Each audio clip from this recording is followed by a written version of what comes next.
Hi everybody, today we are going to paint this, this, this, this, this, and this. And for that we will need paper, pencil, eraser, sharpener, watercolors, brushes, something to mix the paint, cloth, and water. So today we are going to create a few more geometric botanical compositions.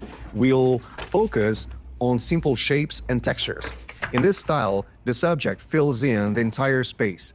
The composition expands or contracts to adjust and fill in the given area, creating a balanced and harmonious composition. So we will start with a simple thing, a single fern. We start by sketching a simple shape and marking the center of the leaves.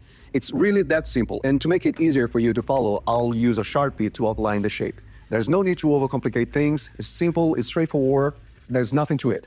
Once the sketch is done, I'll move on to painting.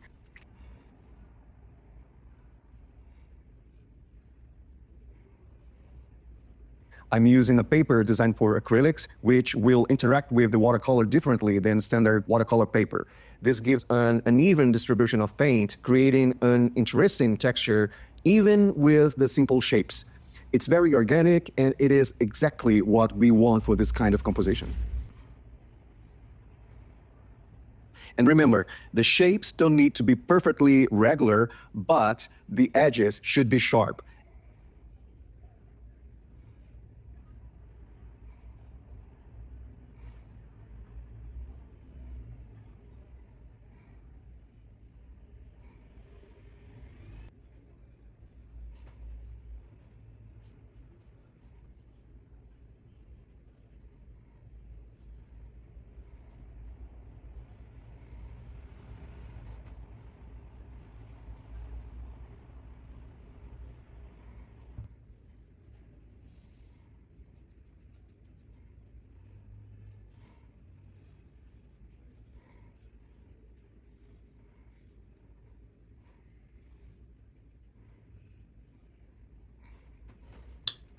And that's it. We have our first composition.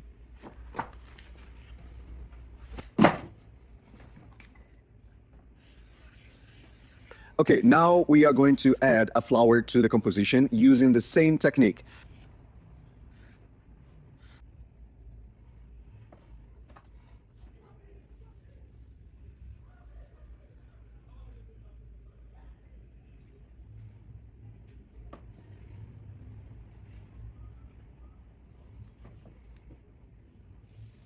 Notice how the texture naturally appears as a paint. The medium itself is doing the work.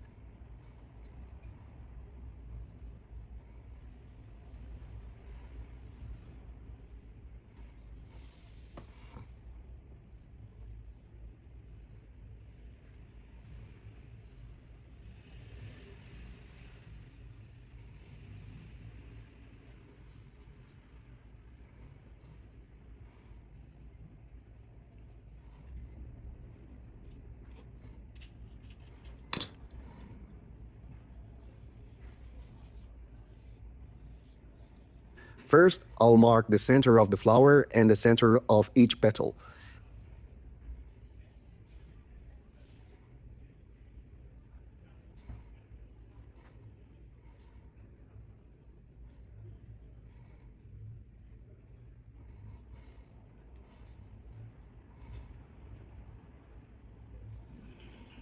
The outer edges have already been sketched with a pencil, so I just need to focus on shaping the petals and filling them in, and it's really that simple.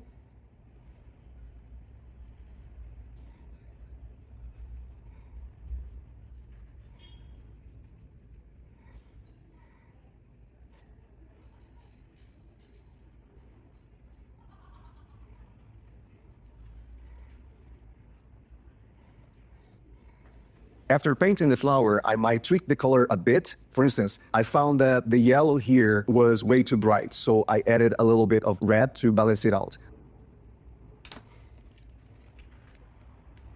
And there we have our second composition. 2 flowers. So let's try another one, this time adding 2 flowers to our composition.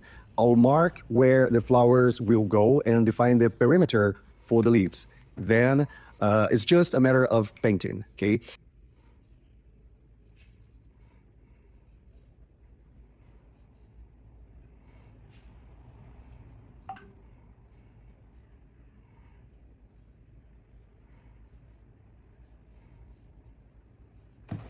As before, I'm using acrylic paper, which gives the watercolor a unique texture.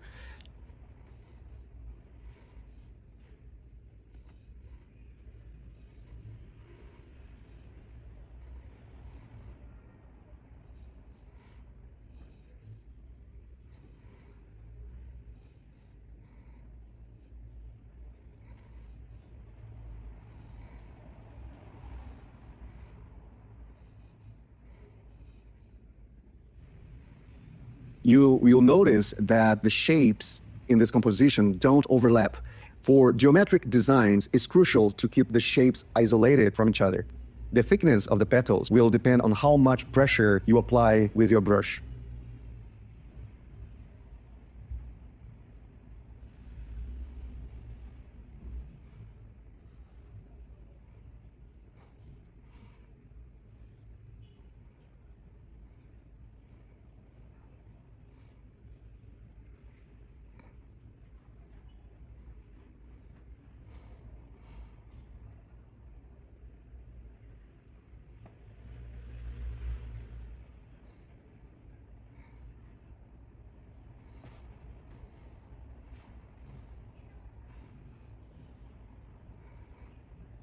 When painting the leaves, keep it simple.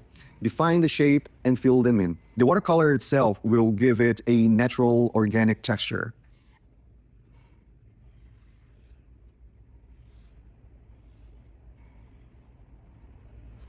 And here we have our third composition. 3 flowers. Now let's try a composition with 3 flowers. We will sketch the placement of the flowers and the leaves and begin painting, following the same technique as before.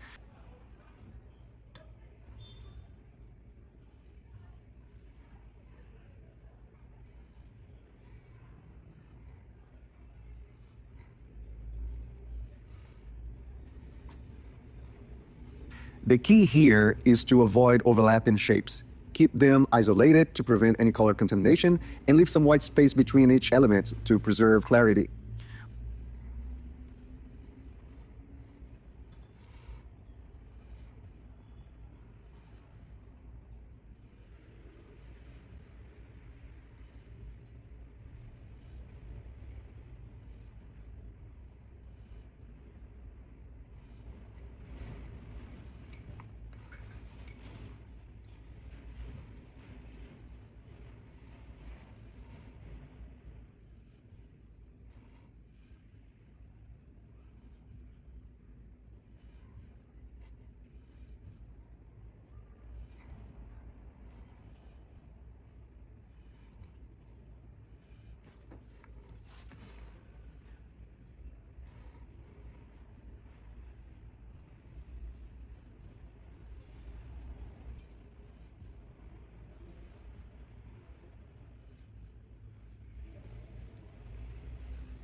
When painting the leaves, make sure that the part where they meet the stem is thin and delicate, while the rest of the leaf can be thicker.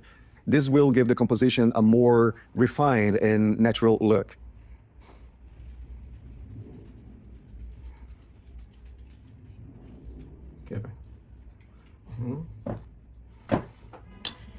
And here it is, our 4th composition. 4 flowers. Now let's make it with 4 flowers. I will add a vase as well, just for the sake of it, but it's totally optional, okay? You can simply add another flower instead if you prefer.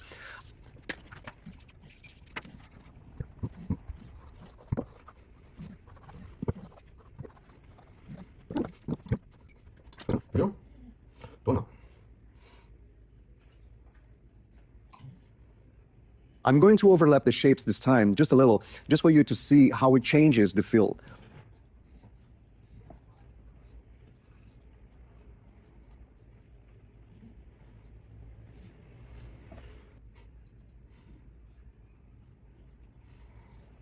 Overlapping can create a more compact, block-like look, which can be effective, but it doesn't always work for this kind of composition. That's why I prefer to keep the shapes isolated and more defined, but you can experiment, of course.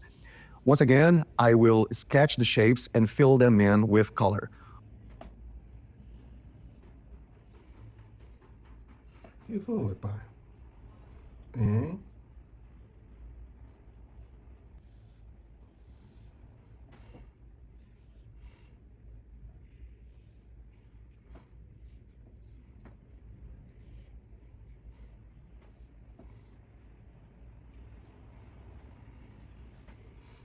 Once I finish the flowers, I will add a simple vase to complete the look.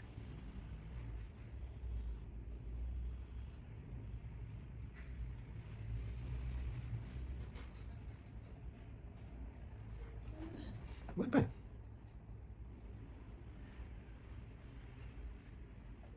And there we have it, our fifth composition.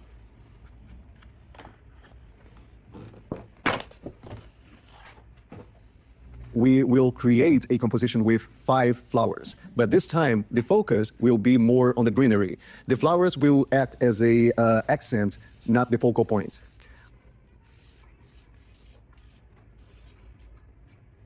I have already sketched the composition on the acrylic paper, so I know where the flowers will go. First, I will paint the branches and the leaves, giving them a natural flowing feel.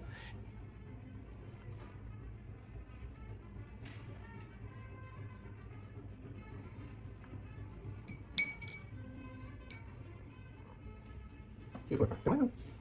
Também não.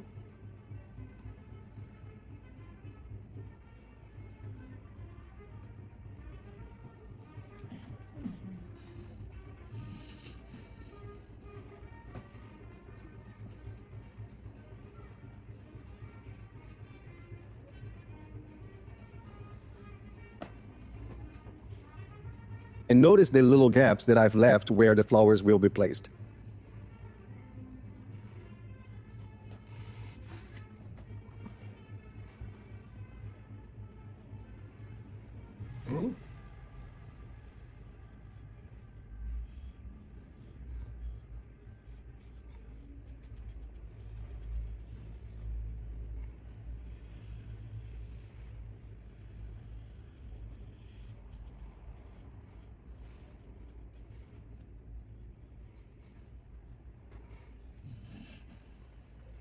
Next, I will add the flowers. The process is just the same, okay? I mark the center, create the petals, and fill them in.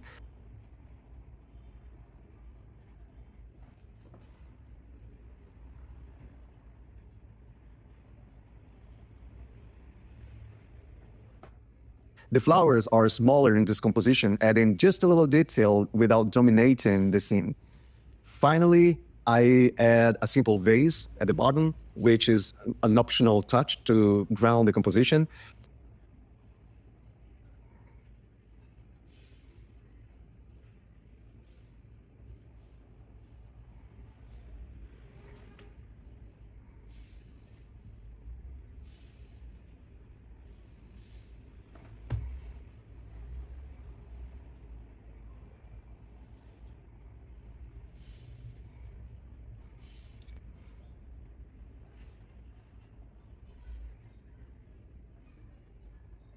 And that's it. Our final composition is complete. So when everything is dry, you can see that the texture is very rich and that it is all done without any extra effort.